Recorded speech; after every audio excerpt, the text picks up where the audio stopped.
Okay. Sabi dito sa number 15, pakibasa si Sir Birch na naman, no? Raymark witnessed a vehicular accident along EDSA and instead of helping the driver, he took the iPhone 15 Pro Max phone of the driver. What crime is committed? Alpha, Bravo, Charlie, or Delta? Okay, very good. That is, may naliligaw ng landas, ah. Mahina po ba?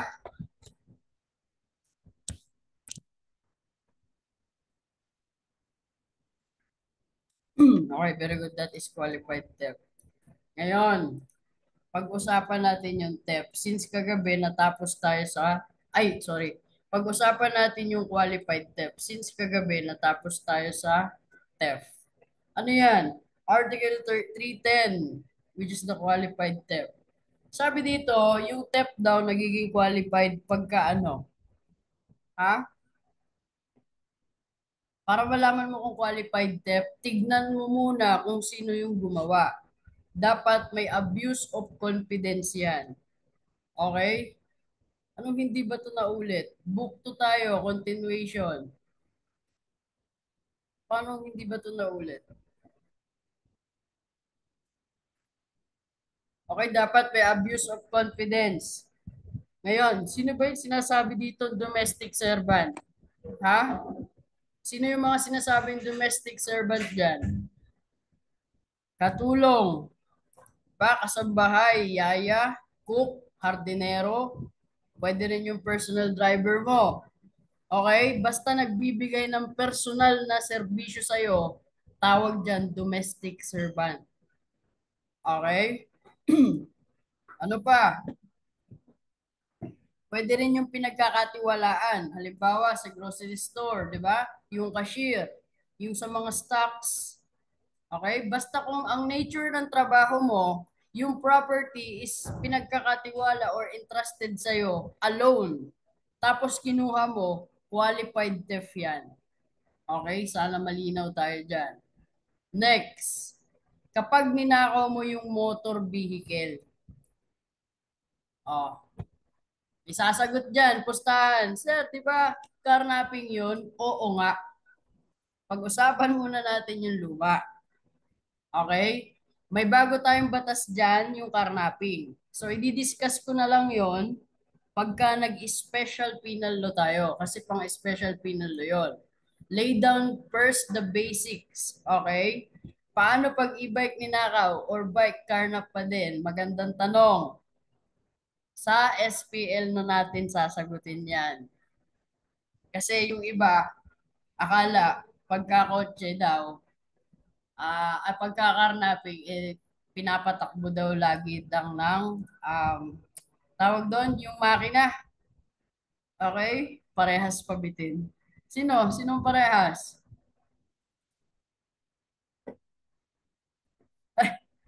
Binitin ni SPG, binitin din. Binitin din kayo? Pang SPL kasi yon para hindi kayo nalilito. Okay? Sabi, ano next? Mail matter. Ano ibig sabihin ng mail matter? Sulat. Okay? Pag nagnakaw ka niyan, qualified theft yan. Bakit? Noong unang panahon kasi hindi uso ang cellphone. Okay? Hindi uso ang cellphone. Ang mode of communication noon ay through pagsusulat. Kaya pagka ninakaw mo daw yan, qualified theft yan. And then letter C, sabi, kasama dyan yung pagnakaw ng large cattle. Okay? Yung mga member ng bovine o malalaking hayop. Halimbawa, baka, kalabaw, kabayo. Okay? Pero may bago na kasi tayo, yung anti-cattle rustling law. Pang SPL ulit yon, i-discuss. Okay? Kaya punta muna tayo dito sa letter D, saka sa letter E. Okay? Letter D at letter E. Sabi, di ba sabi ko kagabi, magnakaw ka na lahat ng prutas, wag lang buko. Kasi pag buko, qualified theft yan. Okay? Ano yung kwento? Noong unang panahon kasi, 'Di ba? Yung mga lupain natin sa Pinas, puro may buko. At ang buko, ang tinitake nila yon as miracle tree. Kasi lahat ng buko, actually mapapakinabangan mo, even yung hanggang nyog. Tapos pwede mo pang gawing uling. So noong unang panahon, ginto kasi sa kanila yan. Okay? Noong unang panahon, kaya pagka nagnaka ko doon ng buko ay qualified automatic. And then 2 degrees higher. Di pa rin kayo get over sa coconut jam na yan. Okay? Letter E. Kung magnakaw ka ng isda, okay? Huwag mong nakawin yung nasa fish pond. Kasi, qualified tip yan. Okay? So, ano gagawin nyo? Antayin nyo munang ilagay dun sa balde, sa batya, saan nyo nakawin. Huwag mo muna nanakawin pagka nasa fish pond na para hindi siya qualified. Okay? Nakukuha po ba? Nakukuha po ba? Di ba? Pag sa balde na, siyang tunay. Ulitin ko, pagka ikaw ay nagkaroon ng kaso ng qualified theft, 2 degrees higher yan. Okay? 2 degrees higher. Next, ano sabi dito? Number 16. John entered through the window of a house and stole the sack containing palay. What crime was committed? Sir, bakit qualified yung 15? Bakit qualified yung 15? Si Raymark, na witness niya, nagkaroon na aksidente sa EDSA. Instead na tulungan niya, nagnakaw pa siya. Naalala niyo nung aggravating circumstances natin? Di ba pagka ikaw ay um, nag gumawa ng krimen sa in case of calamity or misfortune, magiging qualified, mapapabigat, kaya nga aggravating. Ang sabi nabalik na daw po, ay nabalik, nasend na daw po yung book 1. Yung kagabi hindi pa kasi hindi pa nga tayo tapos. Okay? Anong sagot? 16? Alpha, Bravo, Charlie, or Delta?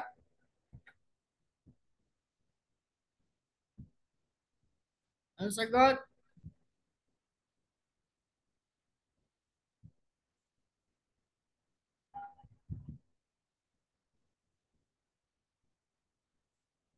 Okay.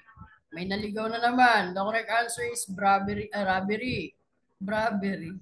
Okay, the crime committed is robbery. Bakit? Since the entrance is effective by a way not intended for the purpose that is entering through the window. 'Di ba sabi ko sa inyo, pagka pumasok kayo sa hindi dapat pasukan, robbery 'yan. Pag-usapan natin, himayin natin si robbery. Okay? Himayin natin si robbery kasi maraming nalilito dito. Saka ang daming what if sa utak.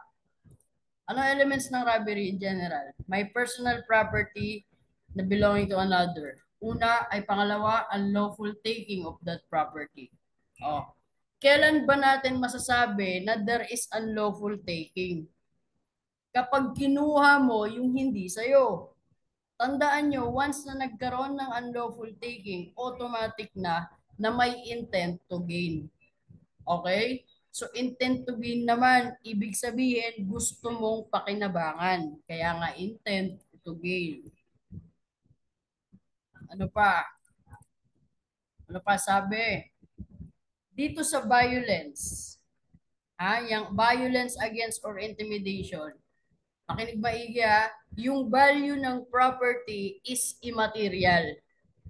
Okay? Kasi yung penalty nakadepende sa violence na in-inflict mo.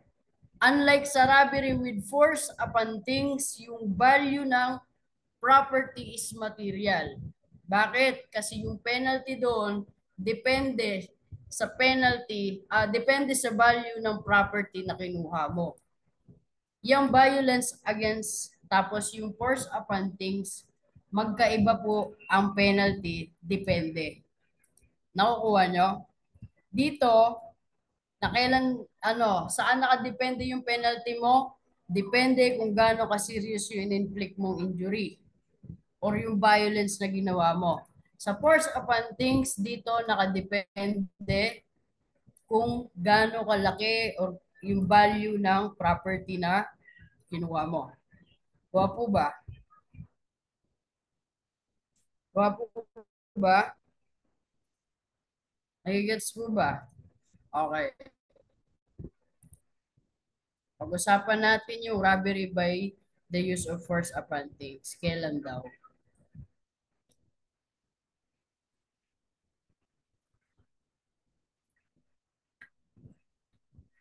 Sabi dito, robbery by use of force upon things in committed only when either, dalawa lang daw. Okay, dalawang daw. Pumasok ka daw sa bahay or building sa paraan na naka-specified sa Article 299 or 302. Yung isa naman, basta may sinira ka daw na cabinet, furniture, or receptacle sa bahay o building. Tapos, kinuha mo. Okay? Dito kasi sa with the use of force upon things, ang tingin ng karamihan diyan may sinira. Kasi sabi nyo, may force upon things sir eh. Hindi. Maling paniniwala na pag sinabing force upon things may sinira. Okay? Para mag-apply sa rule ng robbery, diyan sa with use of force upon things, okay? Ang unang iisipin mo kung saan nangyari. Ulitin ko, para pumasok dyan, isipin mo muna, saan ba nangyari? Okay? Pag sinabi kasing robbery, dalawa lang ang pwedeng lugar dyan. Sa inhabited place, saka sa uninhabited place.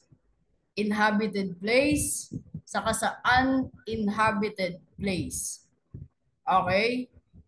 Sa grupo ng inhabited place, kasama dyan yung place of worship.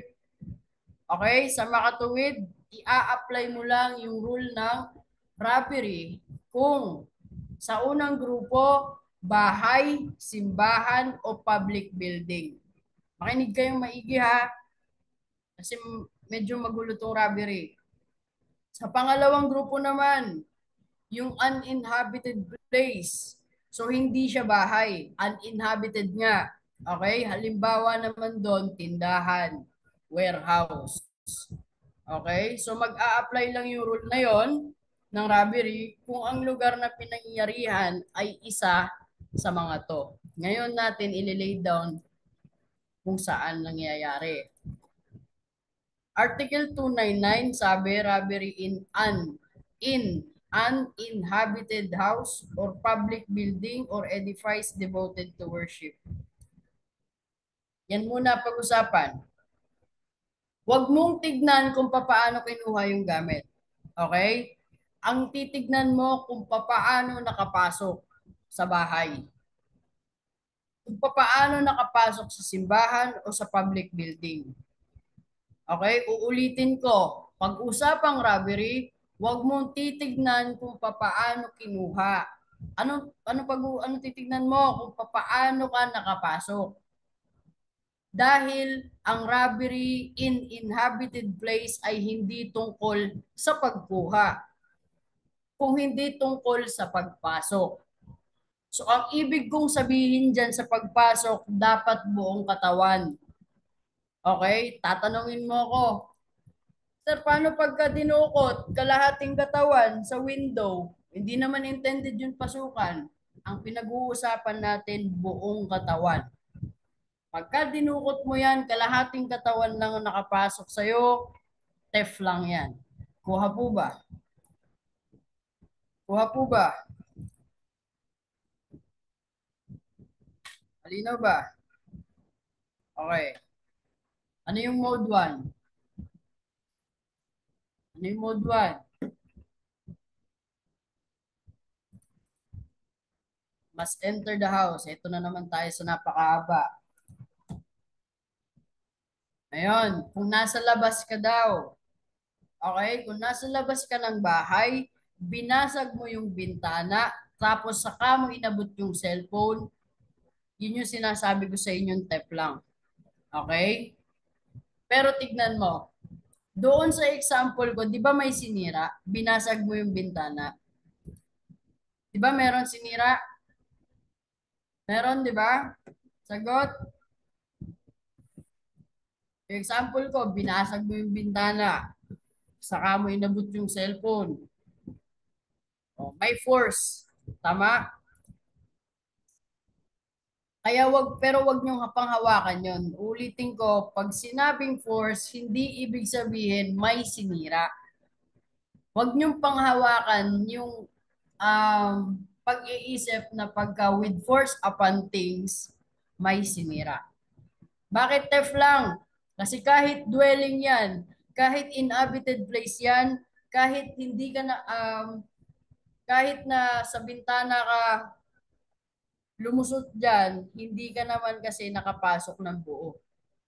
Okay? Di ba sabi ko, titignan nyo palagi kung papaano nakapasok, hindi kung papaano kinuha.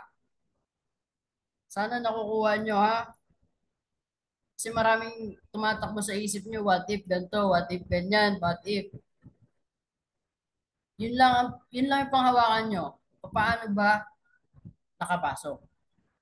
Okay? So dapat dito sa B, sabi, dapat may intent na magnakaw talaga. Kasi kung hindi naman kita sa facts, pwedeng attempted trespass to dwelling lang yan. Okay? Depende pa rin sa facts. Dapat daw, kita pa rin yung intention na gusto niyang magnakaw. Number 3. Anong sabi sa number 3? Letter C dapat eh. Letter C. Yan. Ano sabi dyan?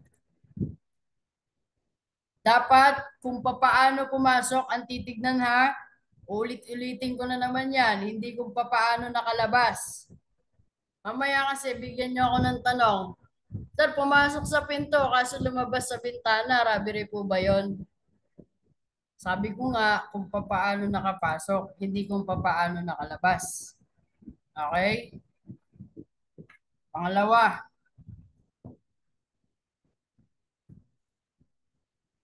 Affected by any of the following. Ang sabi dyan, not intended, meaning pumasok ka sa hindi dapat pasukan, no? Ayan, no? Entrance or egress. Through an opening, hindi daw intended saan? Entrance or egress. O, nakalagay na dyan, ha? Baka mamaya maguluhan na naman kayo. Halimbawa, sa bubong ka pumasok, sa bintana. Yan yung sinasabi kong robbery. Ano pa? By breaking of word flow. Tinatawag ni Attorney Jingo na word flow. So sa robbery, ito lang yung part na may sinira. Okay? Ang pagsira na hindi kung papaano kuhain, kung hindi may sinira ka talaga. Kasi papasok ka. Sinira mo yung pader, bubong, sahig, pinto, or bintana para makapasok. Di ba meron kayong mga nababasa? Sir, paano kung may nabangga yung pader? Mayroong rumaragas ang truck, nabangga po yung pader, wasak yung pader. Ngayon, hindi agad na paayos. Kinabukasan, pinasok po yung pader. Theft po ba yun or robbery? Robbery yun. Kasi nga, yung pader, intended ba yun sa entrance? Hindi. Saka ka lang sasagot ng theft pagka sa pintuan pumasok. Pero pagka by use of false key, pick locks, or similar tools, ito na, papasok pa rin ng robbery. Pag-usapan muna natin, ano po ba yung false key? Alam niyo ba ibig sabihin ng false key?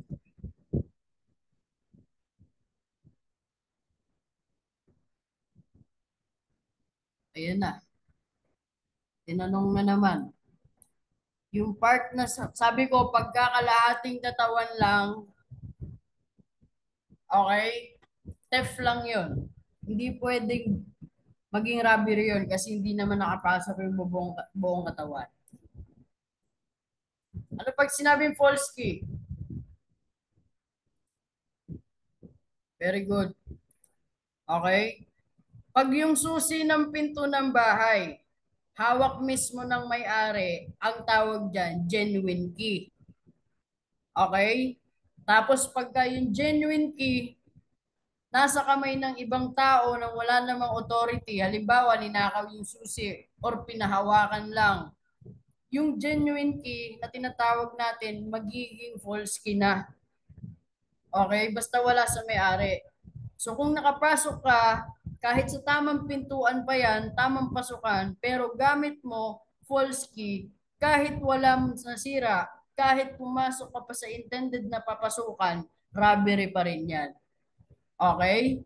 Para masabing false key, gagamitin dapat yung susi sa main door. Nakukuha nyo? Nakukuha po ba? Diba, ang tinuro ko, tignan kung paano nakapasok. Dapat sa intended pasukan. Eh paano sir kung sa pinto talaga pumasok pero false key nga yung dala? Robbery pa rin yan. Okay? Ano pag sinabing pick locks? Ano ibig sabihin ng pick locks? Ano pag sinabing pick locks? Ha? Okay. Ano man ang gamitin mong pambukas ng pinto na hindi genuine key. Halimbawa, ID, 'di ba? Screwdriver, hairpin. Basta hindi genuine key o susi, ang tawag po diyan pick locks. Pag nakapasok ka ng bahay gamit ang pick locks tapos may kinuha kang gamit, kahit walang nasira, that is still robbery. Okay, kuha po ba? Kuha po ba?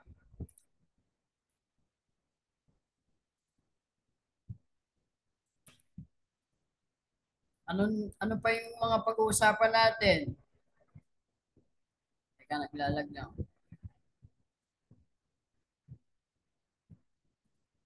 Next, sabi dito, letter D, by using any fictitious name or pretending the exercise of public authority. Ano ibig sabihin yan? Okay, papaano nakapasok dyan? Nagpanggap ka. Halimbawa, sabi mo, taga-barangay ka. Okay, nagpaalam ka, mag-check ka halimbawa ng gas. Okay, taga-barangay ka. Ngayon, sabi mo, titignan mo kunyari, mag-check ka kung may leak yung gas. Tapos, pinapasok ka, ano may-ari? Pagpasok mo, saka ka nanguha ng gamit doon. Oh, paano ulit nakapasok? Dahil nagpanggap ka.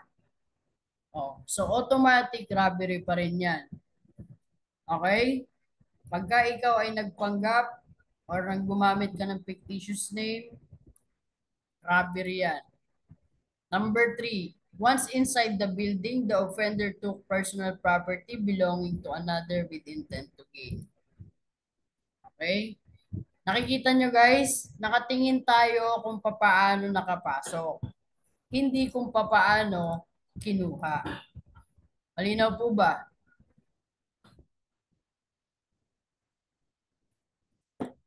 Okay, thank you. Kailan naman po ba nagkakaroon ng hindi robbery? Kanina pinag-usapan natin, kailan robbery? Ngayon, kailan po hindi robbery? Ah, kailan daw hindi robbery? So wala daw robbery kung yung false key ay ano, ginamit mo pambukas ng kwarto. Halimbawa, yung main door na iwan ng nakabukas. Okay? Tapos yung false key na hawak mo, ginamit mo pambukas ng pinto, saka ka nagnakaw. Yung sa kwarto ba? Hindi main door. Pag ganyan, theft lang yan. Uulitin ko, titignan natin kung paano nakapasok. Dapat pang main door. Okay? Main door lang gagamitin. So kung naiwan naman yung main door na nakabukas, tapos pumasok ka lang, okay, theft lang yan. Kuha po ba? Very good. Very good. Nakakuha. Ano pa? Ang sabi dito. So ano bang pinagkaiba ng rule pag usapang uninhabited place? Ha? Yung kanina guys, inhabited place. Lugar na tinitirahan. Ngayon, pag-usapan natin yung uninhabited place. Yung Article 302. Okay? Offended entering an uninhabited place or a building which was not a dwelling house. Hindi tinitirahan. Public building nor edifice devoted to religious worship. Kailan naman to? Kailan nangyayari? Haba kasi to robbery. Parang rape lang eh. Okay. Halos same lang yung elements, tama? Ano bang ibig sabihin ng chest? Alam niyo ibig sabihin ng chest o receptacle? Alam niyo yun? Yan. Okay? Chest or receptacle. Para maintindihan nyo, yung mga nasa mall, sa tindahan ng mga phone, pwede rin yun eh. Yung glass na estante, ayan, example din yan ng chest or receptacle or yung mga kaha de hierro din. Di ba? Yung lagayan ng pera. Halimbawa sa tindahan, ayan, receptacle po yan. So, ang example ng uninhabited place, halimbawa, yun nga sabi ko, tindahan, warehouse. Pagka daw yung chest or receptacle, furniture, closed and sealed. Ulitin ko, closed and sealed. Ibig sabihin, nakalak. Tapos, kinuha mo at dinala mo sa ibang lugar para dun mo sirain o buksan. Robbery yan. Okay? Robbery po yan. Ito lang yung kakaiba. Okay? Ito lang yung kakaiba. Kasi dito, hindi natin pinag-uusapan yung pagpasok. Ang pinag-uusapan dito na part, kung pinilit bang buksan. Okay? Yung nakalak. Kasi nga, sabi 'di ba, close and sealed. Pinilit buksan yung nakalak. Yung nakalak na ano, specific po ang sabi ng batas. Yung chest, okay, sealed or closed furniture or receptacle was broken. Okay, yan yung specific na sabi ng batas. So, paano kung ang binuksan mo nakasarado pero hindi nakalak? Halimbawa, may binuksan ka, nakasarado lang, pero hindi po siya nakalock. Yan, very good. Theft lang. Okay, theft lang siya. Nahalimaw na kayo. Ano pa, binugbog na ata kayo ni attorney kanina eh. Okay? Basta tatandaan nyo, pagka chest, receptacle, or furniture, dapat sealed and locked. So far, may natututunan ba? Ay na, napatawa na lang oh. Binugbog na ba kayo?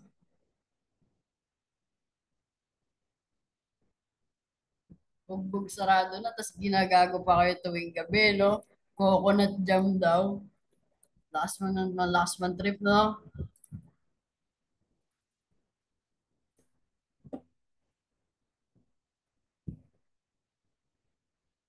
Okay. Number 17. Chupapi shipped to Shopify a balikbayan box containing imported goods.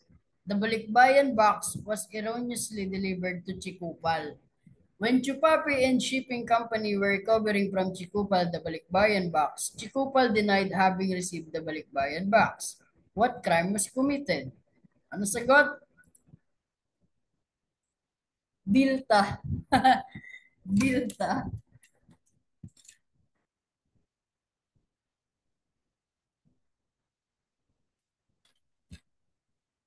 Okay, the correct answer is Delta. Okay, estapa po yan. So bakit? Paano naging estapa yan? Paano ba nakukumit yung estapa? Ha? Paano ba nakukumit yung estapa? Swindling or estapa. Pag sinabing estapa, hindi lang siya tungkol palagi sa pera. Huwag niyong ikahon yung utak niyo na pagka sinabing estapa, pera ang usapan. Okay? Ano meron sa estapa? Panloloko. At yung panloloko, merong damages. Okay? Yung damages naman is capable for pecuniary estimation. Pag sinabing pecuniary estimation, nabibilang.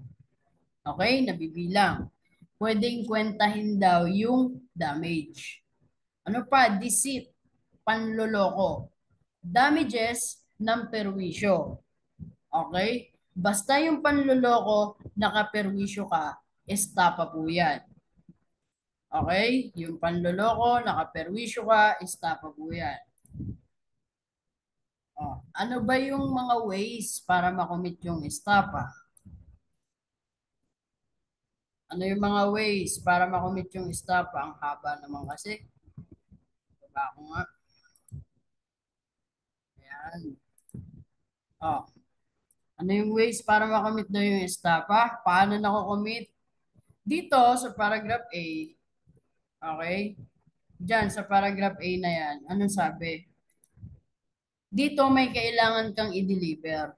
Pero binago mo yung quantity or quality. Estapa po yan. Example ko dyan, umorder ka ng bigas. Okay? Ang in-order mo yung jasmine rice. Pero ang diniliver sa'yo, NFA.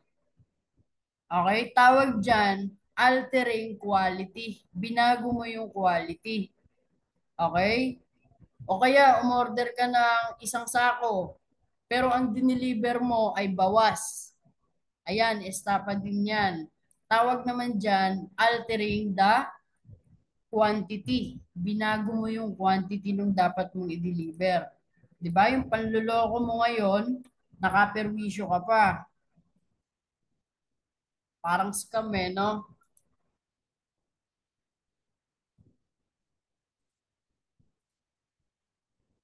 Okay. Ano sabi ng Bravo? Ano yung misappropriating, guys? Ano pag sinabi misappropriating? Sige nga, flood control. Ano pag sinabi misappropriating?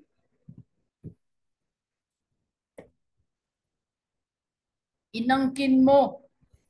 Okay? Hindi sa'yo, pero kinanya mo. Pag sinabi namang converting, ano naman yung converting? Halimbawa, para yan dito, pero ginamit mo sa ibang bagay.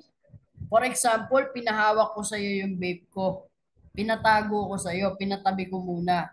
Pero anong ginawa mo? Sinanla mo, siraulo ka. Okay? That is conversion. Okay? Tapos, tignan mo yung sa last, nakalagay sa letter B. Ano sabi? Meron akong pinatago o pinatabi sa'yo. Tapos, dinideny mo na na-receive mo. Ayan no, denying having received such money, goods, or other property. Okay? Dinideny mo na na-receive mo. Basta dininay mo na na-receive mo, kahit na-receive mo naman, estapa po yan. Okay? Estapa yan. Ginamit sa ibang bagay yung tax. Iba naman kaso yun. Okay? Ibang kaso yun.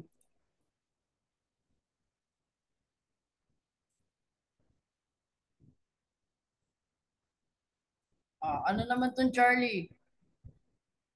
Ang example dito, pag may mamamatay ng matanda, okay? Tapos pinapirma mo sa blankong papel para daw hindi mag-away-away yung mga anak sa mana, estapa yan.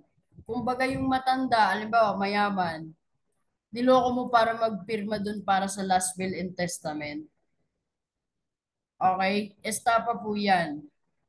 Ha? Estapa yan. Ano pa yung pangalawa? Nasa ways tayo with unfaithfulness or abuse of confidence pa lang tayo.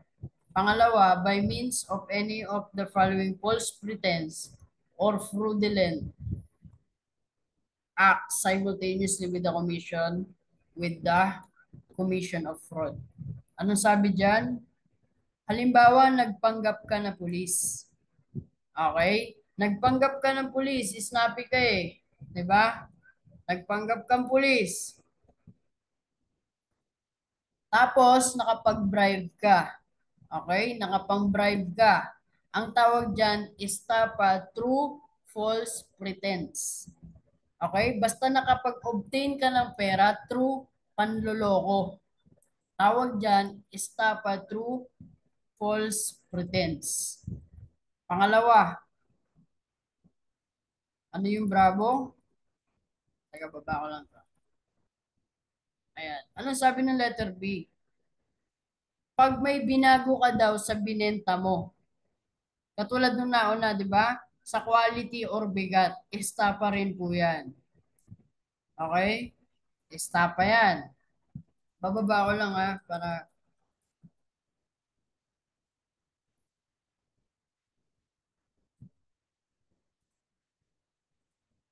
ano sabi naman ng letter C? Yung mga fixer, okay? Halimbawa sa LTO, di ba madalas sinasabi nila, ako na bahala, may connection tayo sa loob. Di ba? He is promising that he had bribed somebody. Ayun o, pretending to have bribed any government employee without prejudice to the action. Okay? Yung mga nagsasabi, ako nang bahala, may connection tayo sa loob. Di ba? Estapa po yan. Letter D. Ito pagkahaba-haba, napakadali lang naman i-explain. Takas din kasi ng tama minsan magsulat ng bata sa haba-haba eh. Babasahin nyo na lang yan ha, for the purpose of your notes. Pagkahaba-haba, ibig sabihin lang yan, kumain ka sa restaurant o nag-accommodate ka halimbawa ng motel, boarding house, or Airbnb, or apartment, di ba? Halimbawa, kumain ka sa restaurant, tapos alam mong wala ka namang pambayad, tapos umaasa ka na paghuhugasin ka lang ng pinggan, baliw ka, estafa yan. Okay? Yung mga napapanood nyo na hugas plato, palabas lang yon. Okay? Estafa yan. Kuha po ba?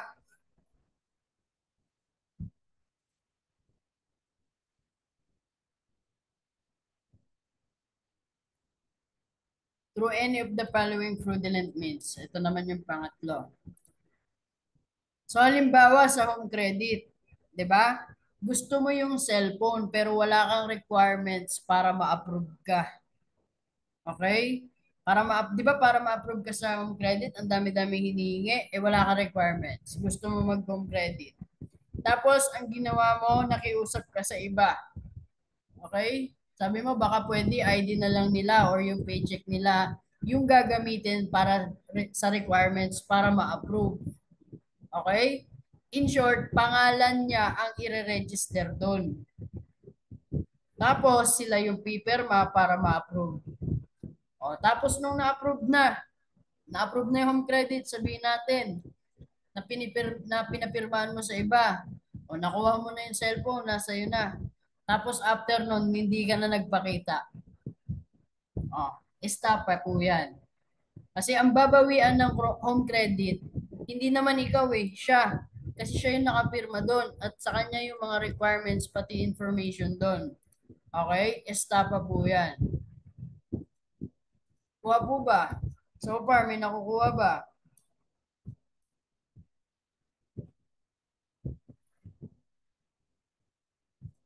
Next, bravo.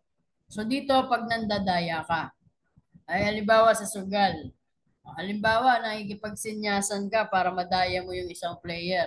Estafa pa rin po yan. Okay? Estafa pa rin po yan.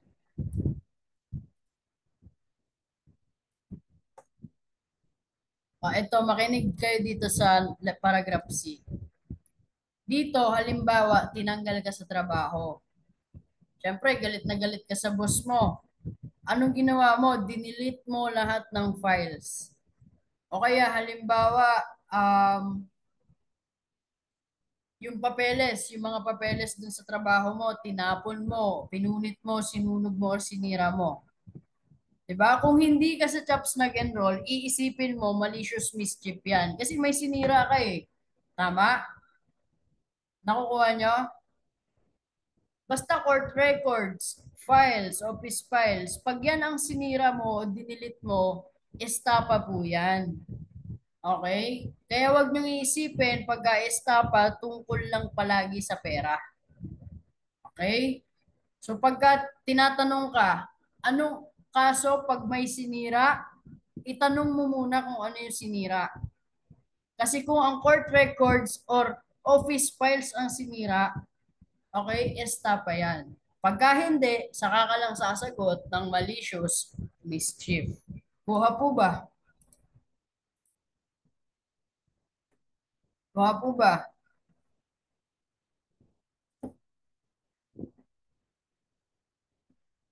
Okay, very good. Ngayon, ano naman tong number 18? Teka, nasagutan ko tuloy. Ano yung number 18? Wala na, touch mo. Ano sagot sa number 18? Okay? Ano sagot sa 18?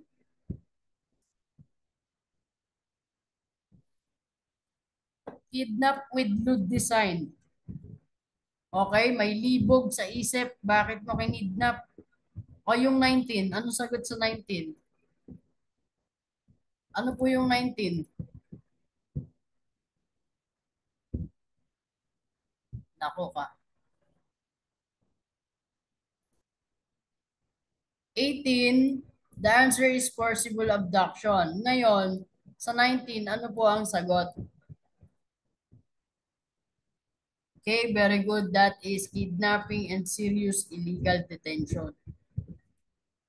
Okay? Ganito lang yan para hindi kayo malito. Pag kinidnap mo ang babae, na wala kang libog na purpose, kidnapping lang yan. Kidnapping with serious illegal detention.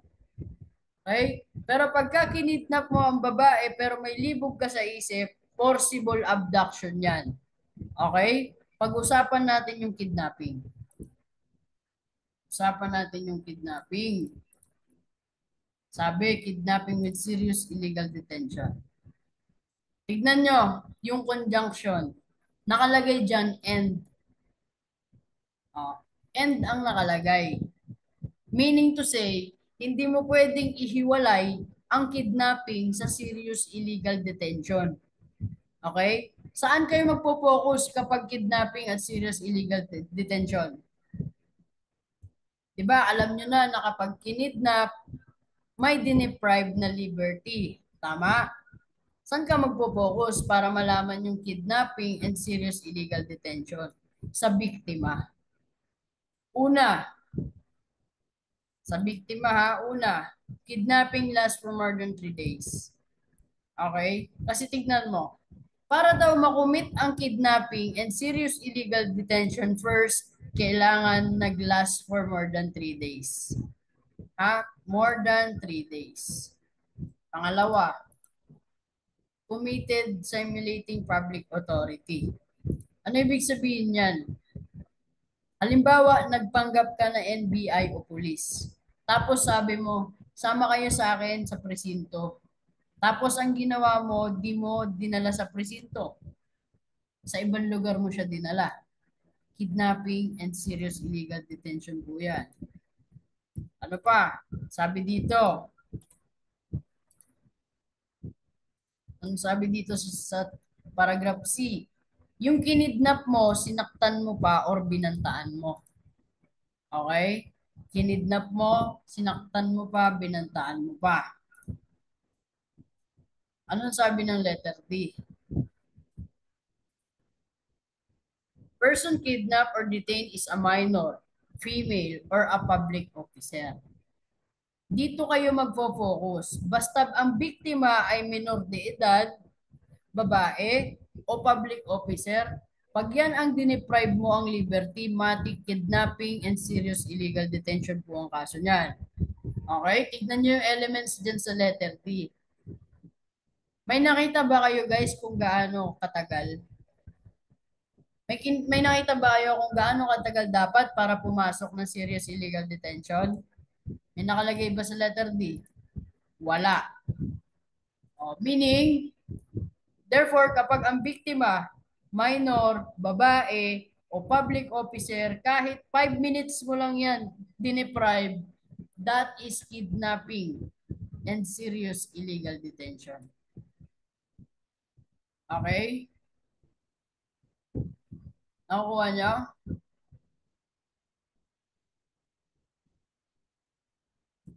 Guys, kuha po ba? Paano pagka lalaki? Slight illegal detention lang yan. Nakalagay lang dito, minor, babae, public officer. So kung lalaki at hindi naman public officer, slight illegal detention lang po yan. Ha? Slight illegal detention lang po yan.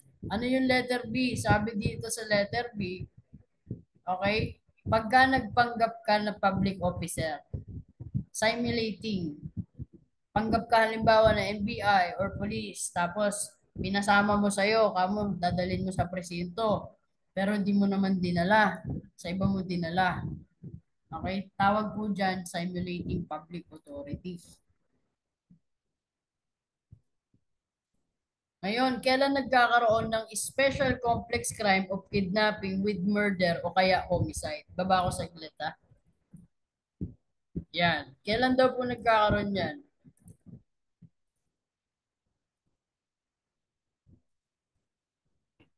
Kailan? Sa kidnapping guys, merong special complex crime ha. Kailan nangyayari? Kapag pinatay mo yung kinidnap mo. 'Di ba sabi ko sa inyo, on occasion or by reason of kinidnap mo, pinatay mo. Special complex crime of kidnapping with homicide. Okay?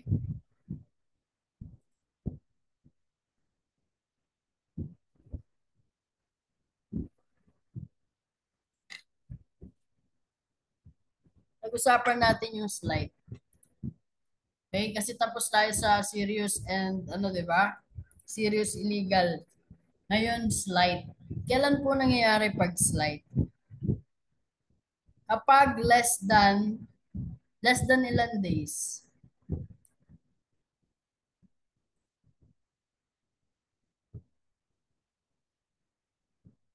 Less than 5?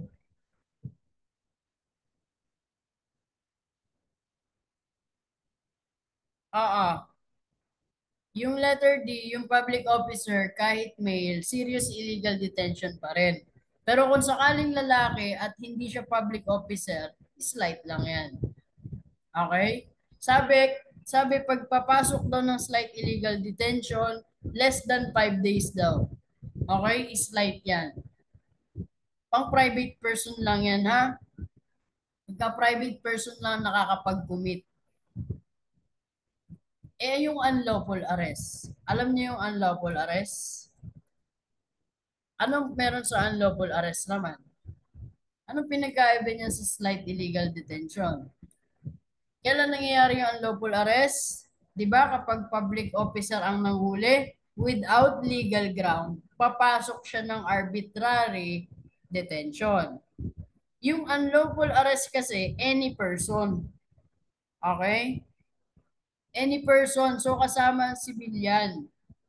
Under ng criminal procedure, discuss natin pag nag-crime pro tayo, okay? When the person is arrested, he has to be brought in the nearest police station.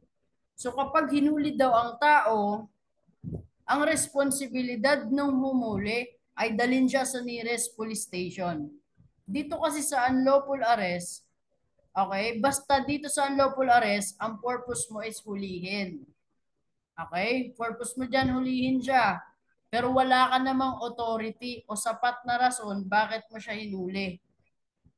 Tapos ano pa, hindi mo dineliver or dinala sa nearest police station. Ayan po yung ibig sabihin ng unlawful arrest. Okay? Kuha po ba? Gets po ba?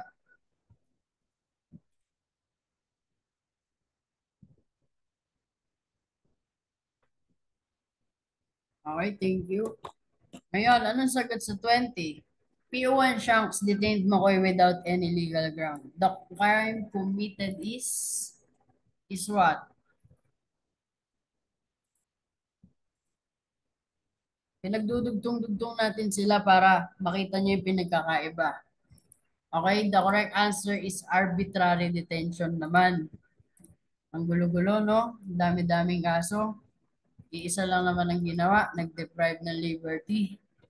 Oh, Sa arbitrary detention, tignan nyo muna yung offender. Dapat daw public officer. Anong ginawa? Nang detain ng tao, walang legal ground. Ano ibig sabihin ng without legal ground? Para magets nyo kasi, pag-usapan natin yung with legal ground. Okay? Para magets nyo yung without, ang pag-uusapan natin yung with legal ground. Puntahan natin yung with ha. Pag sinabing with legal ground, na-aresto ka with virtue of warrant of arrest or na-aresto ka by virtue of valid na warrantless arrest. Pag hindi pumasok dun sa dalawa, yun yung sinasabi natin without legal ground. Nakukuha nyo?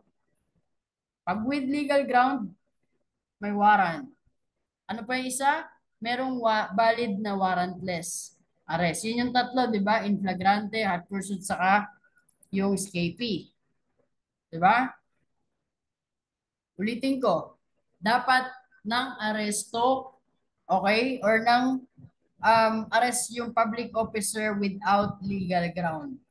Walang sapat na ground para arestuin ka. Para nga magets mo yung without legal ground, pag-usapan natin yung with. Dapat inaresto ka na may warrant. Yung isa naman, inaresto ka na may valid warrantless arrest. Okay? Kung hindi papasok dun sa dalawa, edi yun yung sinasabi natin na without legal ground. Nakukuha nyo? Sa krimpro natin pag-uusapan tong dapat po ba dala ng arresting officer yung warrant. Sa krimpro natin pag-usapan yan. Okay? Mas masaya yon pagka doon. Ngayon, sino yung public officer na sinasabi? Guys, lahat ba ng public officer or employee papasok dito? Okay, sabi ng Supreme Court, sino lang daw? Sabi ng Supreme Court, sino lang daw? Ang sinasabing public officer dito, yung mga public officer na may karapatang magkulong or mang-detain. Okay? Sino yung mga yan? Police, NBI, judge, o mayor, or pwedeng barangay captain. Okay? Kung hindi papasok sa mga yan, pwedeng illegal detention or unlawful arrest or serious illegal detention lang magfo-fall. Okay? As the case may be, depende sa kaso, depende sa nangyari, or depende sa facts. Okay? Nakukuha po ba? Kuha po ba? Kung sino lang yung may authority na mang-detain, yun lang. Kung hindi papasok dyan, maghanap kayo na pwedeng illegal detention, pwedeng unlawful arrest, or serious illegal detention. Okay? Dito ba, may nakikita ba kayo ditong oras or elements? May nakikita ba kayong oras? Ha? Meron ba?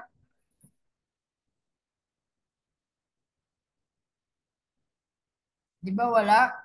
Okay? Therefore, kung yung public officer kinulong ka, kahit 5 minutes lang yan, basta without legal ground, arbitrary detention na po yan. Okay? Arbitrary detention na po yan. Sana nagigets nyo ha?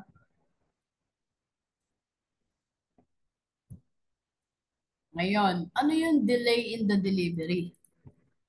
Napansin nyo, magkakasunod. Una, arbitrary. Pagka inaresto mo without legal ground, arbitrary. Ngayon, ano yung Article 125? Ano yung kinaibahan neto sa arbitrary? Ha? Anong kinaibahan yan? Ano pong kinaibahan ng Article 125 sa Article 124?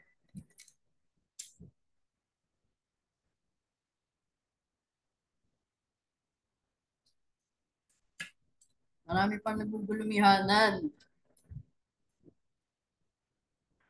Okay? Dito sa delay in the delivery, may legal ground. Ayan o, he detains a person for some legal ground. Dito may legal ground. Okay? May legal ground. So kung kanina wala, dito meron. Pero parehas silang nakumit ng public officer. Okay? Or employee. Paano po ba nangyayari na with legal ground to? Di ba? Nagkaroon ng valid warrantless arrest. Example, yung caught in the act or in flagrante nyo. Kung halimbawa, okay, nahuli mo, valid warrantless arrest yan. Ano ang obligasyon nung nanghuli, nung nakahuli sa'yo? Kailangan kang i-deliver. Ano pag sinabing deliver? Lalamove. Ha? Ano pag sinabing deliver? Inquest. Okay? Pag sinabing delivery, hindi lang ibig sabihin na dapat mag-file ka ng information sa court. Also, inquest po yan. 'Di ba? Pag ini-inquest ka kasi magkakaroon na ng jurisdiction sa iyo yung court. Saka ano ba yung hinahanap sa inquest? Dinidetermine doon kung valid ba yung pang-aresto sa iyo. Okay? Dinidetermine kung valid ba yung pang-aresto sa iyo. Okay? Yung determine the probable cause, PI po yan, PI. Magkaiba po ang PI sa inquest, although parehas silang fiscal ang gumagawa. Sa crime pro natin pag-usapan yan, lalo na yung bago. Okay, pag-usapan natin guys. Kailan ba nagkakaroon ng jurisdiction sa iyo yung korte? Kailan ba nagkakaroon ng jurisdiction sa iyo yung korte? When does the court acquires jurisdiction over the person of the accused? Dalawa lang yan. Okay? First, pag duly arrested, saka yung pangalawa, when there is voluntary submission to the court. So anong ibig sabihin pag duly arrested? Pag napatunayan daw na tama ang pag-aresto sa iyo. Kaya nga duly. Okay? Ngayon, ang tanong ko, kailan o papaano ba natin mapapatunayan na tama yung pag-aresto sa iyo ng walang warrant? 'Di ba during inquest? So dapat within 12 hours pag light penalty ang nakumit, within 18 hours pag correctional, at 36 pagka afflicted, anong kailangan gawin? I-inquest na. Okay? Pagka lumagpas dyan, kailangan ka ng pakawalan. Paano pag hindi ka pinakawalan? Tignan mo. Ang kinakasuhan sa Article 125, yung hindi pag-inquest sa'yo o pag-deliver. Paano pag hindi ka pinakawalan? Paano pag di ka pinakawalan? Ha? Di ba ang kinakasuhan dito pag yung hindi pag-deliver sa'yo? Ngayon, ito lang yung duration na dapat kang i-inquest or i-deliver. Pagka lumagpas dyan, kailangan ka ng pakawalan. Pag hindi ka pinakawalan, anong mangyayari?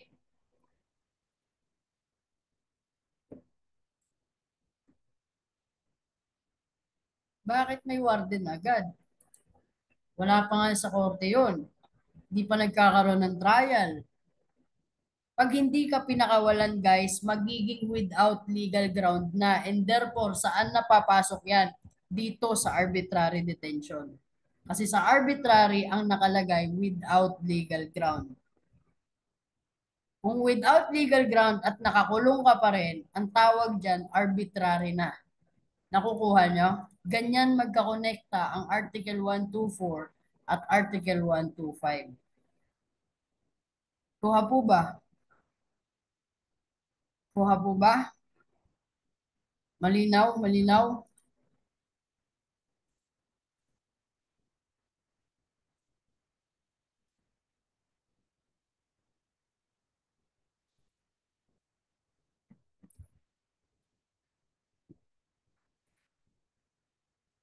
Ngayon, may pag-uusapan tayo. Kailan yung period to deliver? Di ba general rule, kailangan daw po i-deliver within 12, 18, 36. Depende sa imposable penalty. Tama? Ano po yung exception to the general rule? Ha? Ano yung exception dyan? Pagka terrorism ang nakumit mo. Okay? Pagka terrorism. Ang exception, terrorism. Kung tatanungin kayo sa board exam, halimbawa, meron kayong tanong na nakita sa board exam, gaano katagal pwedeng ikulong ang isang tao na walang inquest? Tapos nakita nyo 24 days sa choices, yun ang isasagot nyo. Okay? Yun ang isasagot nyo. Sa anti-terrorism kasi, period of 14 days, pero extendable ng 10 days. Kaya ang maximum 24 days. Ulitin ko ha, pagka nakakita kayo ng pinakamatagal, tapos may nakalagay sa choice na 24 days, yun ang isasagot nyo. Pero kung tatanungin kayo sa board exam kung gaano katagal pwedeng ikulong ang isang tao na walang inquest na nakomit, inquest na nag-commit ng felony, okay, pagka felony ang nakalagay, pakinggan, felony, ang isasagot nyo ay 36 hours. Kuha po ba? Okay, kuha po ba? Nagigets?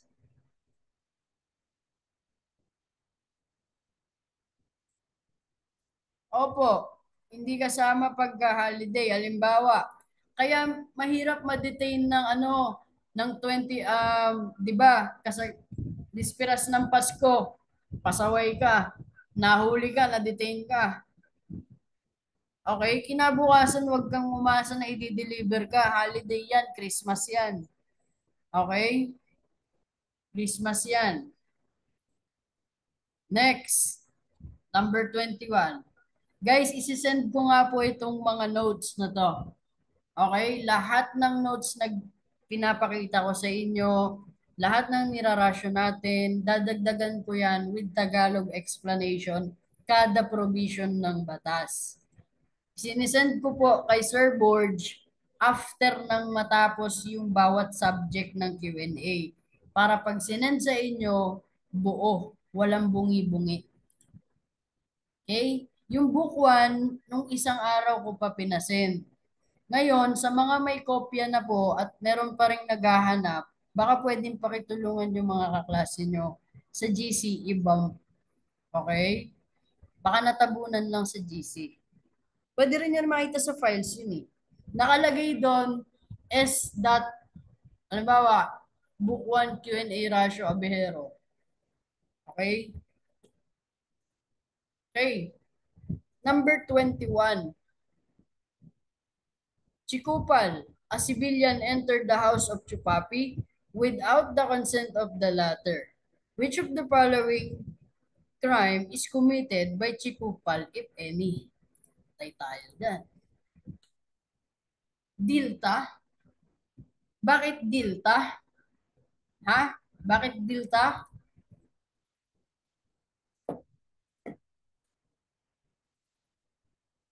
Daya ah. Naunahan ako ah. Okay, the correct answer is none. Very good. Bakit? Nirasyo na ba to sa inyo? Sino nakakalam bakit nan? Ano ba elements ng qualified trespass to dwelling? Ha? Tandaan nyo, ang trespass to dwelling is just a title. Wala pong kasong trespass to dwelling. Okay? Ito po ang proof.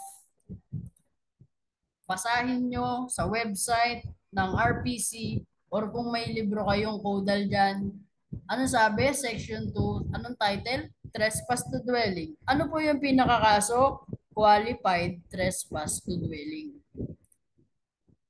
Winasak na. Lugi ako. Naunahan ako ni attorney ah. Okay? Pero okay lang. Q&A naman ako eh. Siya ang regular. Lugi, lugi. Hindi ko na kayo magagago ngayong gabi. Okay? Ano sabi ng Article 280? Against the will. Okay? against the will. Magkaiba po ang against the will sa without the consent. Ano nakalagay sa facts? Without the consent of the latter. Pag sinabing without the consent, hindi nagpaalam. Pag sinabing against the will, alam, ayaw ka lang papasukin. Ayaw labag lang.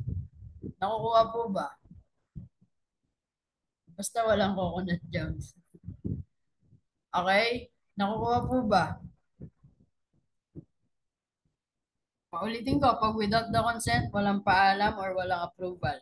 Pag against the will, hindi ka pinayagan o pinaalis ka. In short, ayaw kang papasukin. So since ang nakalagay sa elements ay against the will, hindi po papasok ang without the consent kasi dito without the consent. Kaya very good kayo, ang sagot nyo ay none. Okay? Meron din tayong tinatawag na other forms of trespass. Ano po ba yon? Ano yung other forms of trespass? Ayan, Article 281. Dito naman, ina-apply lang to sa mga enclosed premises.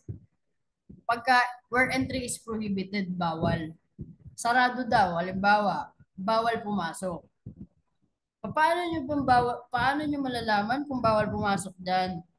Di ba minsan may nakalagay private property, no trespassing. Di ba? Kasi yung trespassing, layman's term lang po yan. Okay? Ina-apply yan sa hindi dwelling. Katulad ng bakuran o malawak na lupa na may bakod. Tandaan nyo, pagka hindi dwelling, okay, other forms of trespass yan. Halimbawa, warehouse, tindahan, o malawak na lupain. Hindi ina-apply dyan ang qualified trespass to dwelling.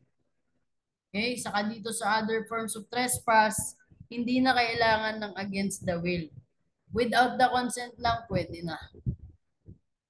Okay? Without the consent lang, pwede na. Nakukuha po ba? Sir, naulit na yung topic. Ano naman? 'Di ba ang sagot para tumatak, repetition is the key. Asahan nyo na hanggang semi-final coaching, uulit-ulitin namin lahat sa inyo yan para tumatak. Hindi kakasya sa utak nyo yan ng isang bagsakan lang lahat. Kaya nga ang purpose ng Q&A ay ma-recall yung pinag-aralan nyo kaninang umaga. Ganun po ang purpose niyan kaya ginagawa ni Sir Noli ng Q&A sa gabi. Okay?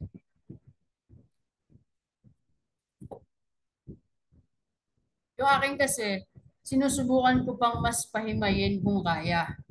Saka baka kasi meron akong na-i-discuss na hindi niya na-i-discuss ng regular. At least, mas malawak yung alam natin. Okay? Tandaan nyo guys, repetition is always the key. Kaya nga 1 year akong nag-review eh.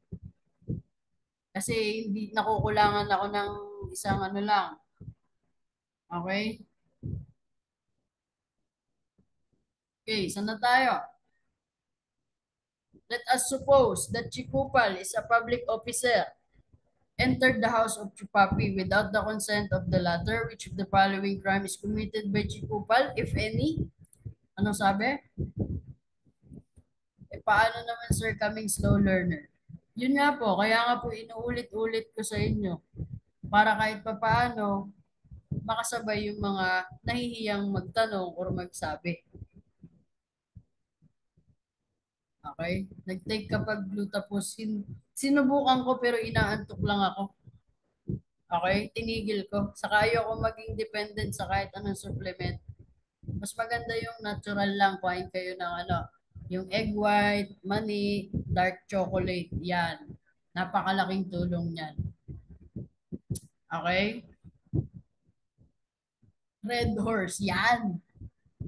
Di ba? Siko, araw-araw bar exam, no? Kahit nagre-review, namiinom. Yung Jack Daniels nasa kan. Ayan, gawain namin ni Sir Burge na yan. Nagpapasa kami, naka-jakok.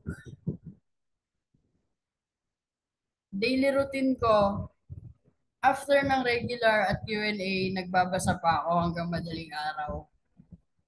Okay? Kasi gigil eh. Tapos, 1 week before board exam, kung ano-ano ng libro yung binabasa ko. Hindi na, lahat ng notes na meron ng chaps, inisang tabi ko na, sinet aside ko na. Kasi, tapos na ako doon. Ang ginawa ko, iba-ibang libro na binasa ko, lahat ng makita kong libro para mas malawak yung alam ko. Okay? Kasi pagka sa board exam, lamang ang mas may alam. Okay? Ilang oras ka nagbabasa? Wala naman akong oras sa pagbabasa. Basta dapat makapagbasa lang ako bago matulog. Okay na ako. Wala akong sineset na time kasi sabi ko nga sa inyo, importante ang pahinga. Pagka hindi na kaya, alam niyo lutang ka na, ano ka na, tama na. Para kahit papano, may pumasok. Ilang oras tulog mo sa isang araw, Diyos ko po. Hindi ko rin alam. Kung gaano kaitim tong mata ko, mas malalim pa nung nagre-review ako. Okay? Ganyan na talaga yan.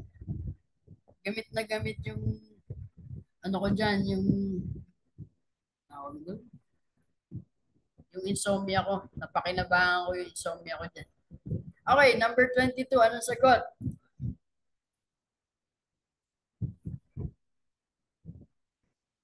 Technique mag-review, ulit-ulitin mo lang. Tapos, fokusan mo yung pinakamahina kang area sa tingin mo. Okay, ano sagot? Sa number 22,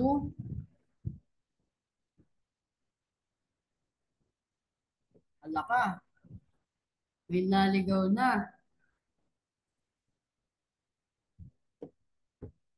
Guys, nadali ko na naman. The correct answer is none. Bakit? Same facts lang oh, without the consent. Ano ba yung nasa elements natin? Against the will ulit. Sabi ng violation of domicile, enter the dwelling against the will of the owner. Hindi nyo pinasa yung without the consent. Okay? Nakapokus kayo sa public officer. Sabi ko sa inyo, basahin maigi yung tanong. Okay? Basahin maigi yung tanong. Tirahin natin na madalian ang cream. Hindi ko may pa-promise sa inyo na madali ang cream. Para sa akin, ang cream ang pinaka-tridor na area. Okay? Pero magtuturo ako sa inyo sa cream. Ako ang theorist nyo. Okay? Ako ang magtuteorist sa inyo. Violation of domicile. Ano sabi? None. Okay? None ulit ang sagot. Sabi, against the will. Okay?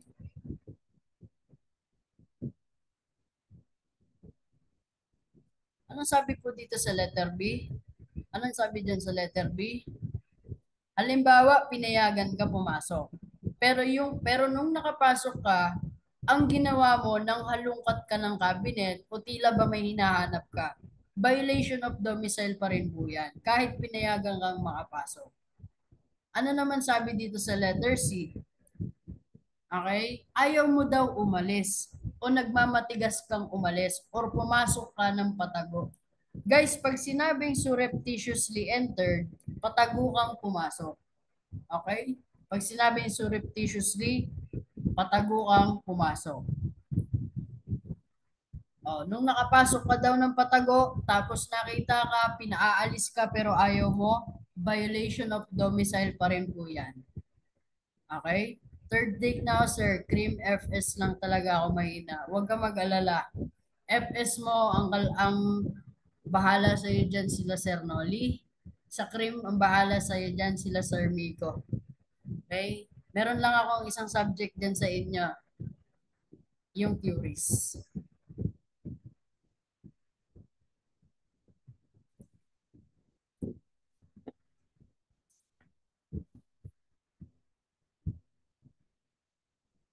So, solid kayo. yung mas malaki ang salute ko sa mga taong retaker. Kasi mas matibay kayo. Okay? Hindi nyo sinusukuan yung pangarap mo despite of nag-fail ka. So very good ka dyan. Salute sa'yo. Meron akong kabatch dati, 5 beses na siya nag-fail, nag-repressure siya. Hindi niya pa rin sinukuan. Kaya saludo ko sa inyo. Nag-repressure na siya lahat-lahat. Okay? So, siguro ngayon, magpa-first take ulit siya. Parang ganun. Solid po ba si Sir hasta la vista, sir? Natural. Si Sir hasta la vista niya, gusto niya makita? Andito. Shout out. Oh, di ba? Nakikita kita sana. Wow! Ay, ano yan? Chops? Chops. Ah. Pogi Next daw. week ako sa kanila. Oh, next week daw siya sa inyo. Next week. Pagka-bilis-bilis. Rapper kasi si Sir. Kailangan nyo yan, lalo na pagka nag-ano na kayo. Shout out daw, Sir. Idol ko yan sa Leia. Shout out. Ayun o. Ang sarap mo, Pia. Di ba? Di ba?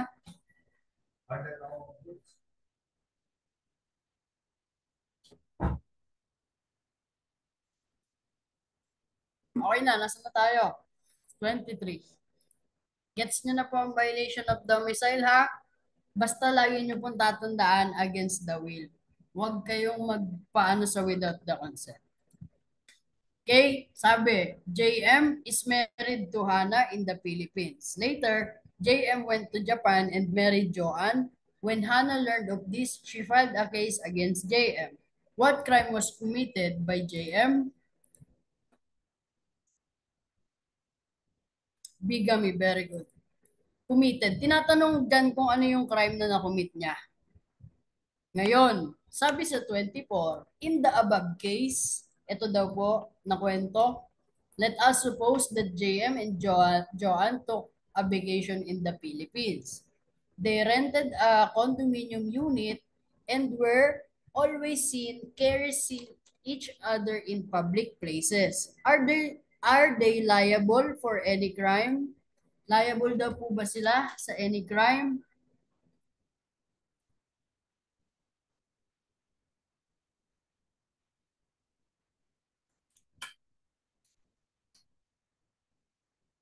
Very good. Yes for concubinage. Mamaya natin pag-usapan yung mga yan. Sagutin lang natin saglit. Let us suppose si Hannah daw had sexual intercourse with Mark who is not her husband. Are they liable for any crime? Liable po ba? Very good. That is bravo. Yes for adultery. Ngayon, i-lay down natin. Discuss natin kailan ba or paano ba nakocommit ang concubinage, adultery, at bigamy. Unahin natin si bigamy.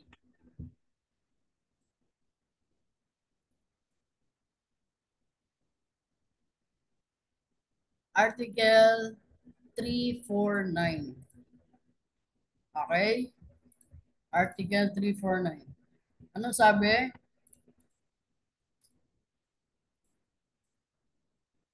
Gusto nyo mag-break?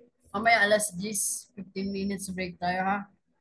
Okay. Sabi ng bigamy, dapat daw po legally married. Legal na kasal. Tapos yung marriage niya ay hindi legally dissolved. Okay? Hindi daw na-dissolve. Then, nagpakasal ulit siya ng pangalawang beses, which is legal ulit. Legal. Okay? Kaya ang sagot sa 23, bigamy. Kasi ang tinatanong lang naman doon, kung ano yung crime ba na nakomit ni JM. Hindi naman tinatanong kung saan ba siya liable. Okay? Kung ano lang daw yung nakomit. So since nagpakasal siya ng 2 beses, bigamy ang sagot kasi yun yung pinupunto ng tanong. Saka lang yan magbabago kung saan liable. Okay? Kasi kung tatanungin dyan, liable pa si JM for bigamy? Ang sagot nyo po, hindi. Bakit? Kasi nagpakasal siya ng pangalawang beses, hindi naman dito sa Pinas, kung hindi sa ibang bansa. Okay? So since sa ibang bansa siya nagpakasal, hindi i-honor dito sa Pinas. Kuha po ba? Kuha po ba? Kuha po ba?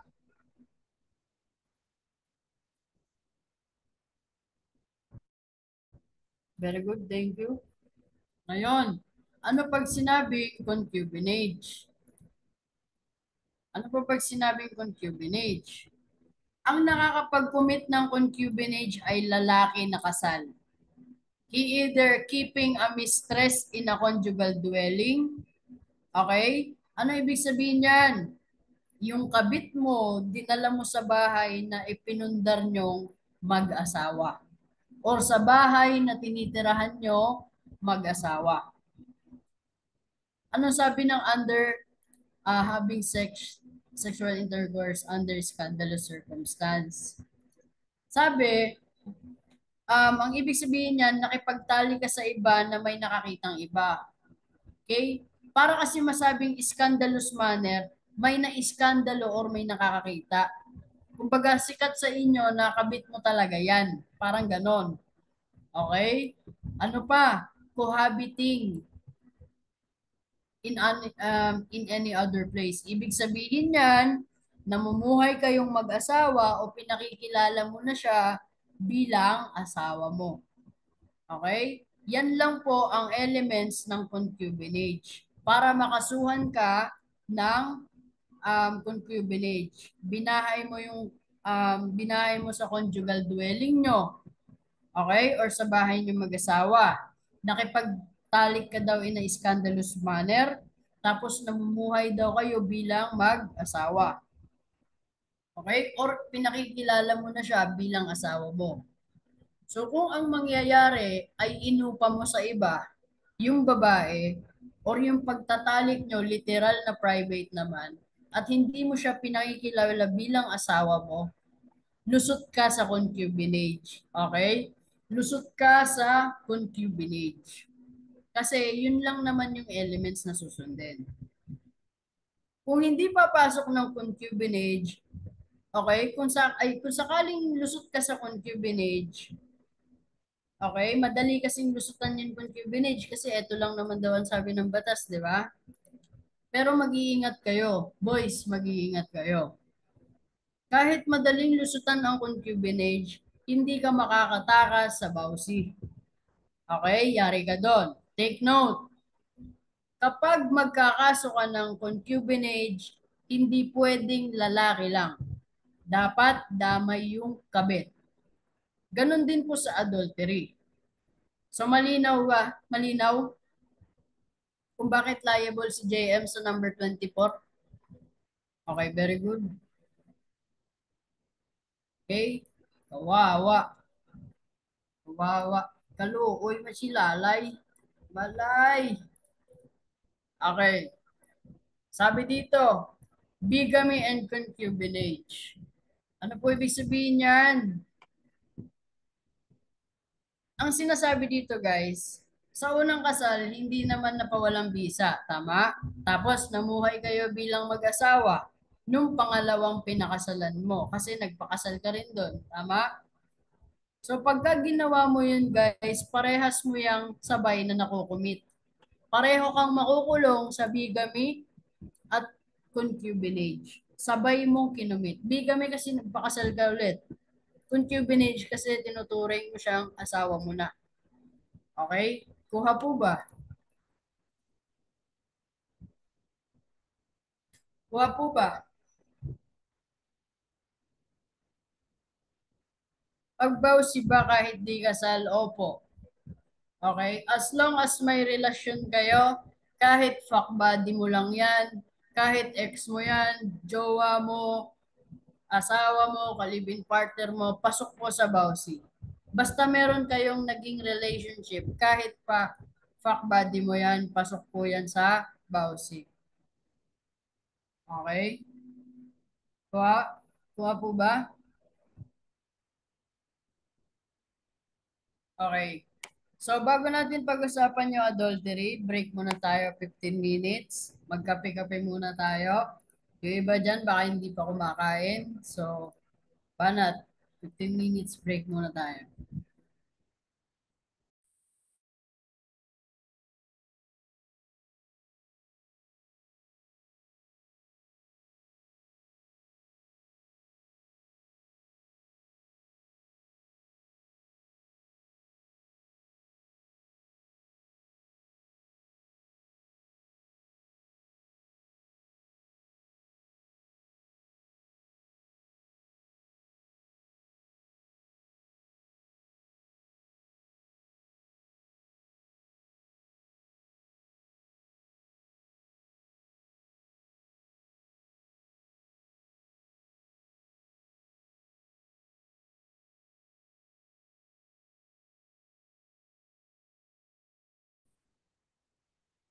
Okay, continue na tayo. Ngayon, pag-usapan natin ano yung adultery. Okay? Ano po ba pag sinabing adultery? Pagtanda? Ha? Gising pa ba kayo? Asa na yung iba? Pag sinabing adultery, yon. Okay?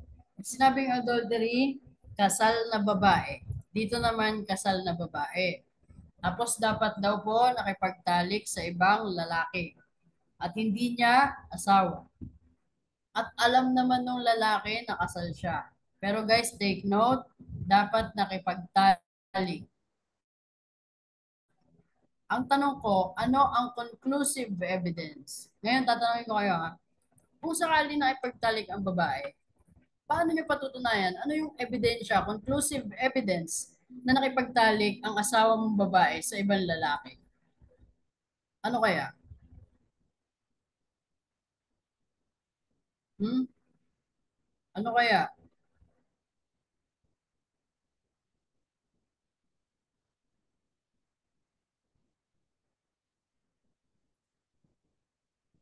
Pagka nabuntis, okay na juntis, pregnant, okay.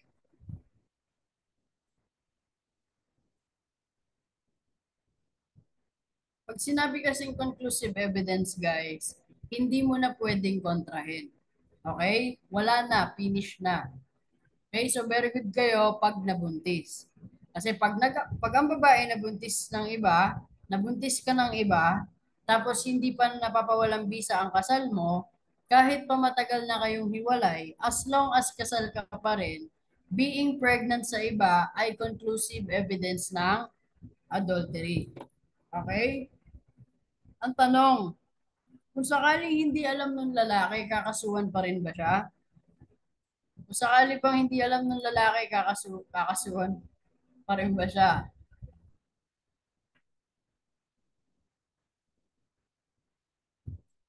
Guys, kakasuhan pa rin po siya. Okay? Kung sakaling hindi alam ng lalaki, kakasuhan pa rin siya. Kasi may prima facie evidence tayo, di ba? So may probable cause. So makakasuhan pa rin siya. Pero pwede niya kasing maging defense sa court na hindi niya alam na kasal yung babae. Okay? Hindi niya talaga alam. Okay? Masasampahan lang siya ng kaso pero pwede niya i-defense na halimbawa, hindi ko naman po alam, Your Honor, nakasal po yan eh. Okay? Kaya ko nga po ginuha yan kasi alam kong single siya. Okay? So si babae lang ang makokonvict, si lalaki pwedeng ma-acquit. Remind ko lang ulit, pag nagkaso ka ng adultery at concubinage, hindi pwedeng yung asawa mo lang. Okay? Hindi pwedeng yung asawa mo lang yung kakasuhan mo. Dapat damay yung kabit nila. Kasi hindi tatanggapin sa korte ang kaso kung isa lang sa kanila ang kakasuhan mo. Hindi rin po totoo na pagka-adultery ay pambabae lang. Tapos pagka-concubinage, panlalaki lang. Okay? Kasi pag magsasampa ka nga ng concubinage sa asawa mo, lalaki, kasama dapat yung kabit na babae. Magsasampa ka ng kasong adultery sa asawang babae, kasama dapat yung katalik na lalaki.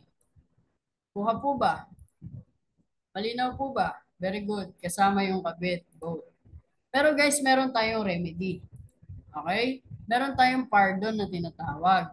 Yung pardon or consent. Ano po ba ibig sabihin yan? Ano pag sinabing pardon or consent? Ha? Yung pardon, pagpapatawad. Binibigay yan matapos mo nang gawin yung krimen. Okay? Yung consent naman, pagpayag. Binibigay yan bago mo gawin yung krimen. Ano ba yung effect pagka may pardon o consent? Pagka pardon, kung hindi pa naisasampa ang kaso, walang criminal liability. Okay? Pagka consent naman, mawawala rin ang criminal liability kung sakaling express. Pag sinabing express means po nakasulat. Okay? Ibig sabihin, nakasulat. Meron kasi tayong tinatawag guys na implied pardon. Pag sinabing implied pardon, halimbawa nahuli mo yung asawa mong may kabit or nakipagtalik. Tapos, nung nilambing-lambing ka niya, may nangyari sa inyo. Okay? Yung pagpayag mo na makipagtalik ulit sa asawa mo after mo siyang mahuli, knowing na niloko ka, ang tawag po doon, implied pardon. Okay? Nakukuha nyo ba? Nagigets nyo?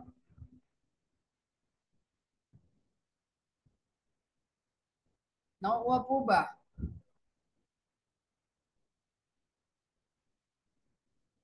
Okay. Pagka ang consent naman guys, ina-apply lang yan sa adultery at concubinage. Pagka, halimbawa, hiwalay na kayo ng asawa mo. Pero, kasal pa rin kayo. So kung sakaling parehas naman kayo, gusto nyong maghiwalay, pero kasal pa rin kayo, pwede nyong isulat yan. Pwede kayong magkaroon ng kasulatan. O, papayag na ako na kung sakaling magka-girlfriend tong asawa kong bungangera, okay lang. Sana ganun din sa akin pag nagkaroon ako ng girlfriend na okay, iba. Papayag din si kabila.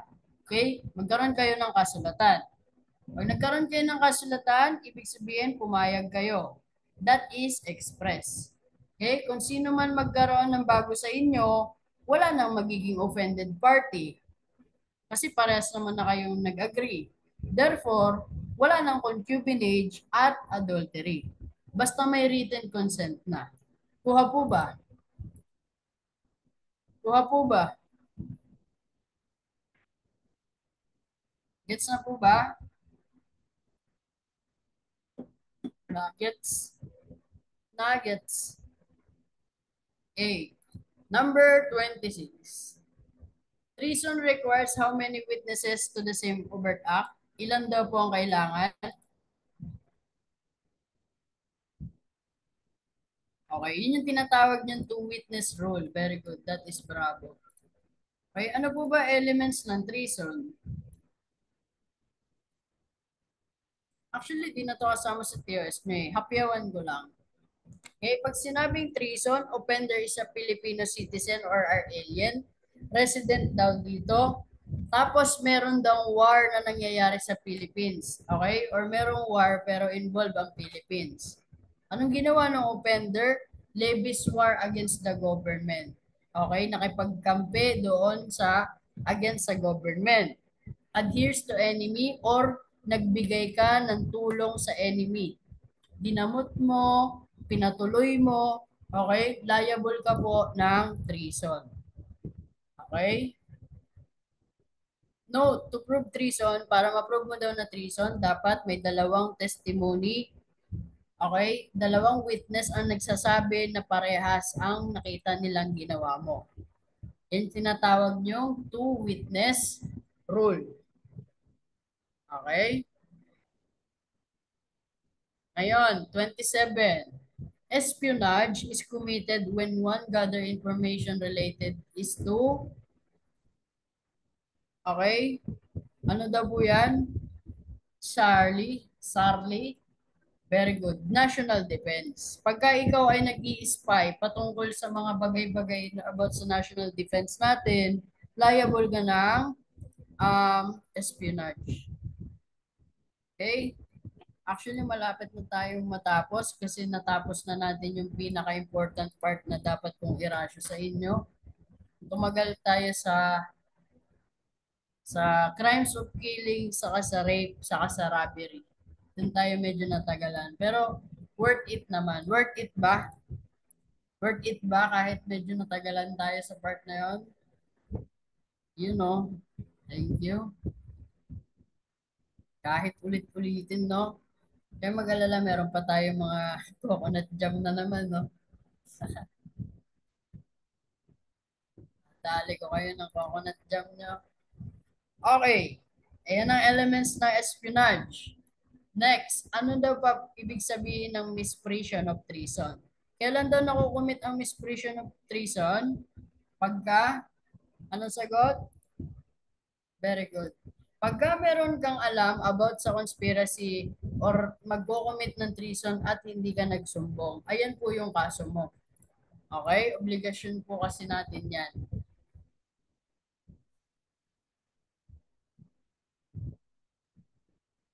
Saan ka pwedeng magsumbong? Pagka misprision of treason, kailangan mo magsumbong, di ba? Saan ka pwede magsumbong? Sa authorities. As soon as possible. Saan daw po? Pwedeng sa governor, pwedeng sa piskal, pwedeng sa mayor or piskal ng city kung saan siya nakatira. Okay? As the case may be, shall be punished as a necessary to the crime of treason. O, di ba? Pagka ikaw ay hindi nagsumbong, magiging liable ka pa sa pagiging accessory ng treason. Kaya kailangan mo magsumbong. Okay? Kasi about na yan sa national security din natin.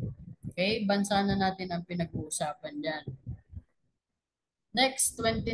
What crime is committed if a public officer accept a gift due to his position without committing a specific act? Ano pag sinabing nag-accept siya ng gift? Hmm? Very good. Indirect bribery. Kailan nagiging direct, indirect, saka qualified? Pag sinabing indirect bribery, ikaw ay public officer at tumanggap ka. Tumanggap ka ng gift, niregaluhan ka ng wine, niregaluhan ka ng NMAX. Okay? Tapos, ang purpose nun, binigyan ka kasi, tawag doon, dahil ikaw, alba, ikaw chief of police. Okay? Binigyan mo ng gift si chief of police. Yung pagtanggap niya kasi guys na yon bawal. Bakit iniiwasan yung pagtanggap kahit genuine naman? Kasi baka kasi gamitin yon as, alam mo na, di ba, yung mga utang na loob. May mga ganun kasi. Okay, yung iba kasi, ginagamit yung pagbibigay ng gift-gift para magpalakas. Yun po yung purpose bakit ginawa yung indirect bribery. Kaya bawal kang tumanggap ng kahit anong gifts.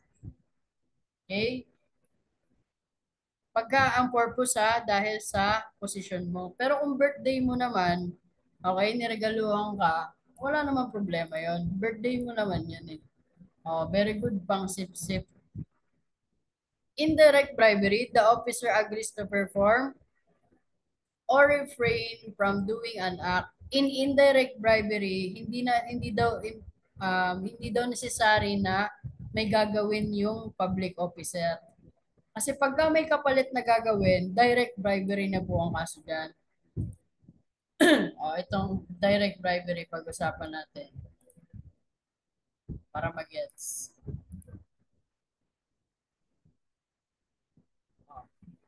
Sinabing direct bribery, public officer ulit, tumanggap ulit siya.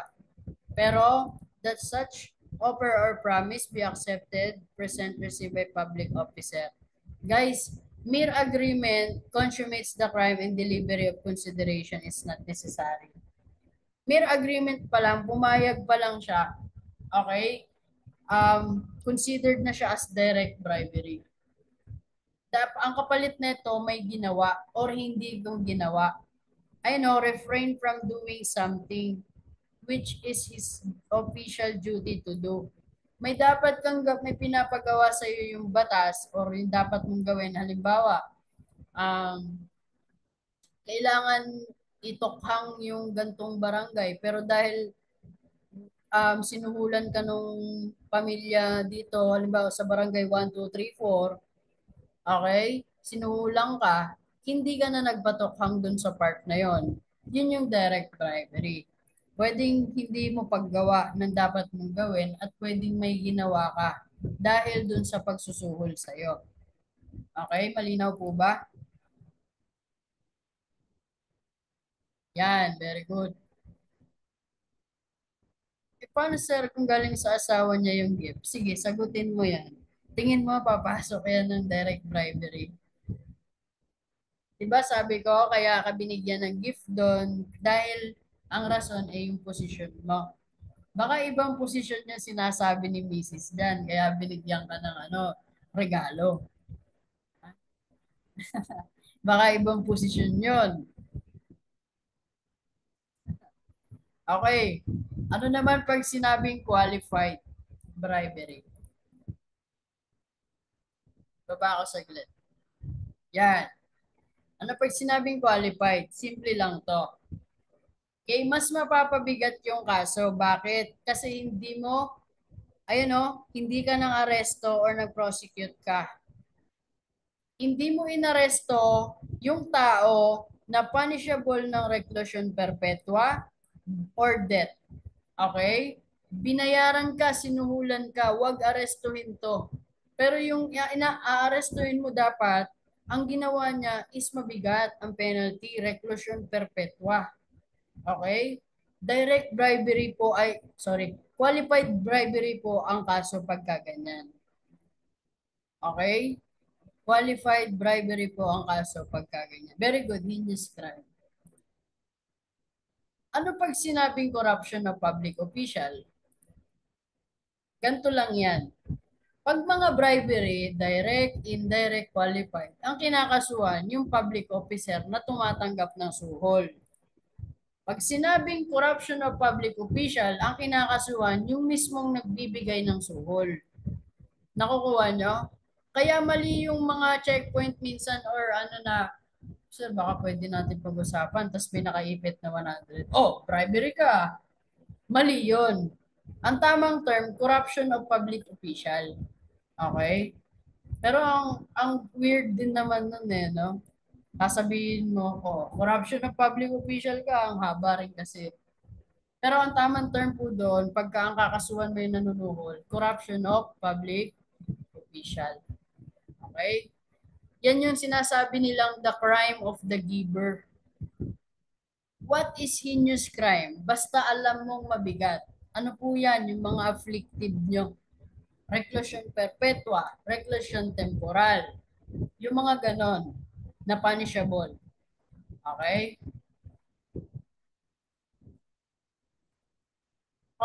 Number 30. Malversation involves what? Ano yan?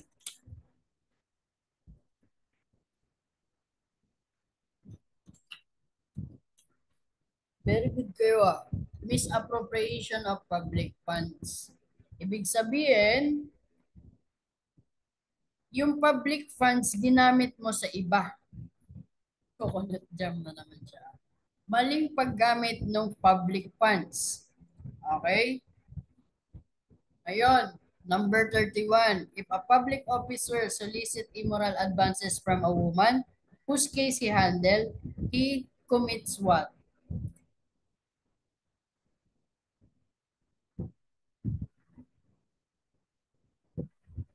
He commits what?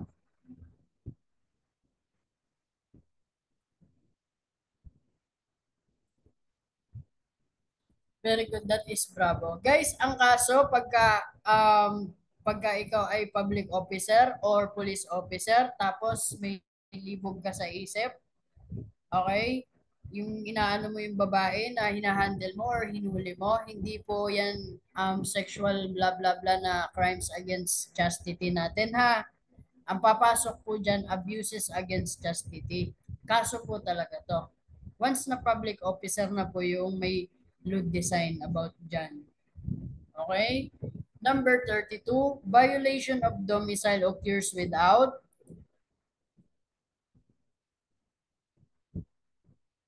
Nangyayari daw po ba yung violation of domicile pagka charot?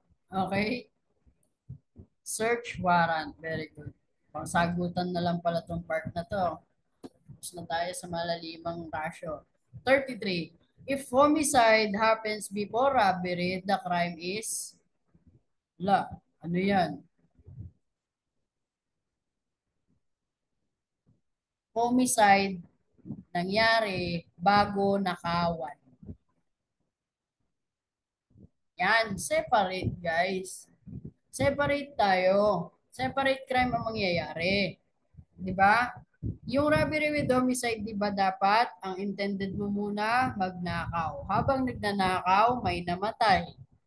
'Di ba? Yun yung special complex crime na paulit-ulit natin din-discuss.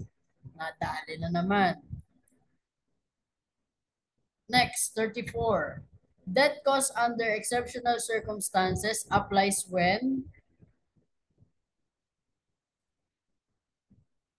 Apple. A spouse kills a paramour immediately after discovery. Guys, pagkakabit na lalaki ang tawag paramour. Pagkakabit na babae ang tawag concubine. Okay? 35. Death caused in tumultuous affray occurs when? Kailan daw po nangyayari?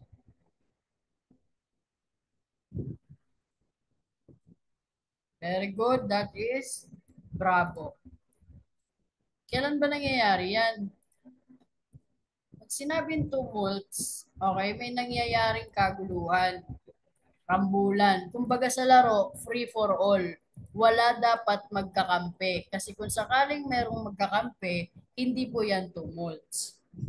Okay, sabi dito may maraming tao. Did not compose group. Ibig sabihin walang magkakakampi. Free for all yan. Nagbugbugang kayo lahat.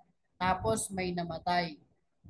Okay? Hindi natin alam kung sino yung actual na pumatay dun sa namatay. Tapos, kung sino yung nakapag-inflict ng serious physical injury or who use violence, hindi dahil ma-identify. At pag sinabing tumults, nangyayari pagka at least 4 person took part. At least 4. Ibig sabihin, 4 pataas. Okay? Eh sir, paano pag 3? Kulit mo. At least 4 nga ni. Okay? At least 4. Yun yung ibig sabihin ng tumults. Free for all. Okay? Royal Rumble. Next, 36. Assistance to suicide is punishable whether. Ano sabi? Ano ibig sabihin? Ano sagot dyan sa 36? Okay, very good. Letter A. Mag-succeed yung suicide o hindi, makakasuhan ka pa rin kasi tinulungan mo siyang mag-suicide. Okay? Magiging punishable pa rin yan. 37. Mutilation refers to, ano daw ang ano ng mutilation? Very good. Cutting off an essential organ or member. Di ba? Paano nga natin siya iibahin sa serious physical injury? Depende sa intent. Pagka ang intent mo putulan lang talaga siya, mutilation or tanggalan. Pagka ang intent mo manakit, tapos naging result, halimbawa natanggalan ng ipin, okay, natanggalan ng tenga, serious physical injury po ang sagot doon. Okay? 38. Ito pala, discuss natin yung dalawang klase ng mutilation.